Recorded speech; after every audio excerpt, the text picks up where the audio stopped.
তামোল আমাৰ দৈনন্দিন জীৱনত বিভিন্ন ক্ষেত্ৰত ব্যৱহাৰ কৰা দেখা যায়। পূজা পাৰ্বণৰ পৰা আৰম্ভ কৰি মুখ শুদ্ধিলৈকে তামোলৰ ব্যৱহাৰ হৈ আহিছে। এই তামোল অসমৰ প্ৰত্যেকৰে ঘৰত একোখনকৈ বাৰী, তামোলৰ বাৰী আমি দেখিবলৈ পাওঁ।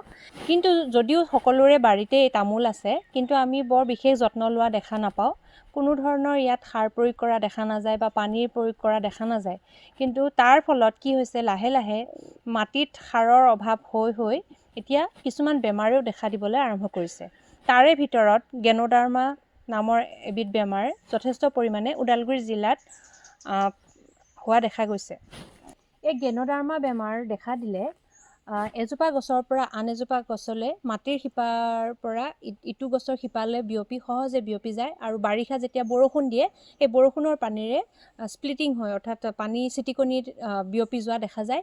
গতিকে সহজে এখন বাৰীত যদি এজোপা গছত গেনোডাৰ্মা বেমাৰ হয়, গতিকে তেনেকৈ সহজে বিয়পি যায়। আৰু গছবিলাক যেতিয়া একেবাৰে মৰি যায়, তাৰ পিছতহে মানুহে গম পায় যে এই গছজোপাত বেমাৰ লাগিছে। গতিকে আমি প্ৰথমৰ পৰাই যদি তামোল গছৰ যত্ন লওঁ, তেতিয়াহে আমি এই বেমাৰটো প্ৰতিৰোধ কৰিব পাৰিম।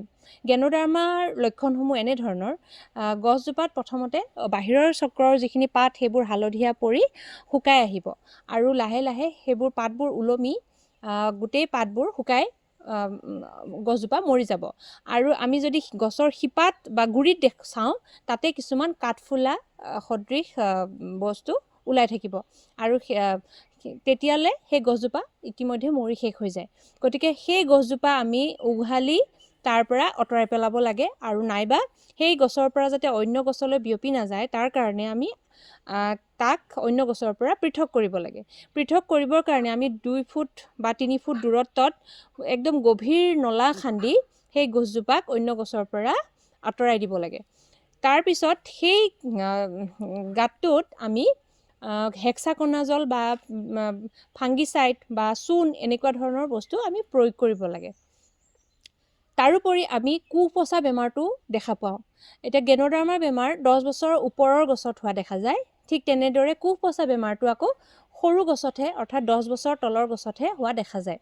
এই বেমাৰটো হ'লে কি হ'ব, একেবাৰে পাতৰ যিটো কোহটো, সেই কুমলীয়া কোহটো গুৰিত ভেঁকুৰে আক্ৰমণ কৰি পচাই দিয়ে। আৰু ওচৰলৈ যদি যাওঁ আমি, সেই গছজোপাত এটা গেলা গোন্ধ বা আনাৰস পচাৰ দৰে গন্ধ ওলায়। আৰু ৰেড পাম উইভিল বুলি যিটো পোক আছে, সেই পোকে আকৌ সেই কুপচা গোন্ধ পালে তাতে সোমাই আক্ৰমণ কৰিব পাৰে। তেতিয়া অধিক ভয়াৱহ পৰিস্থিতি হ'ব পাৰে। সেইকাৰণে আমি কুপচা বেমাৰটো যিহেতু সৰু গছত হয়, গতিকে আমি কিবা প্ৰকাৰে উঠি গছজোপাৰ সেই অঞ্চলটো যিখিনিত বেমাৰটো হৈছে বা পচিছে, সেইখিনি আমি চাফা কৰি দিব লাগে। আৰু পাছত সেই জেগাটোৰ পৰা পুনৰ নতুন কোহ ওলাই গছজোপা ভাল হৈ যায়। আৰু বহুত মানুহে, খেতিয়কসকলে এইটো বেমাৰ আমাক এনেদৰে অৱগত কৰায় যে গছজোপা ফুলি যায়, বাইদেউ কিহৰ কাৰণে হৈছে, এনেকুৱা ধৰণৰ কথাবোৰ অৱতৰণ কৰে। সেইটো আচলতে কুপচা বেমাৰ। সেই কুপচা বেমাৰটোৰ কাৰণে এই বস্তুটো ফুলি যায় আৰু বৰষুণৰ পানী পৰি নিজে চাফা হৈ এজোপা নিজে ভাল হৈ যায় আৰু পাছলৈ কিছু পৰিমাণে ফচল দিয়া দেখা যায়।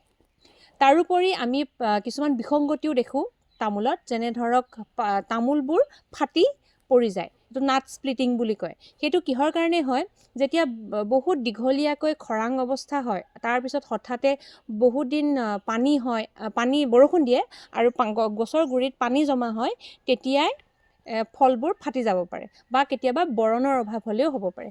গতিকে আমি তামোলৰ বাৰীত সদায় ড্ৰেইনেজ ছিষ্টেম, অৰ্থাৎ নলাৰ ব্যৱস্থা ৰাখিব লাগে, যাতে পানী জমা নহয়। আৰু লগতে আমি বৰাক্স প্ৰতি লিটাৰ পানীত 2 গ্ৰামকৈ মিহলি কৰি আমি প্ৰয়োগ কৰিব পাৰোঁ গছত। তাৰোপৰি আমি খৰাং অৱস্থাত যাতে পানীৰ ব্যৱস্থা কৰিব পাৰোঁ, তাৰ ব্যৱস্থা ল'ব লাগে। এতিয়া বহুতে পানী দিয়াটো বৰ কঠিন বুলি ভাবে, কাৰণ তামোলৰ সংখ্যা যথেষ্ট থাকে বাৰীখনত। গতিকে আমি কিছুমান নিজে দিহা কৰিব পাৰোঁ। যেনে ধৰক আমাৰ প্ৰায় সকলোৰে এতিয়া ঘৰে ঘৰে প্লাষ্টিকৰ সৰু সৰু বটল থাকে বা চেলাইনৰ বটল থাকে, নাইবা মাটিৰ কলহ থাকে। সেইবোৰত ফুটা কৰি আমি যদি পানী ভৰাই ইমানমান ওপৰত যদি আমি মানে তলত গছৰ পৰা 1 মিটাৰমান ওপৰত যদি আমি বান্ধি দিব পাৰোঁ, তেতিয়া বান্ধি দিলে তাৰ পৰা টোপালকৈ জলসিঞ্চন পাব গছে, আৰু তাৰ ফলত নাট স্প্লিটিং বা ফল উৎপাদনত সহায় কৰিব।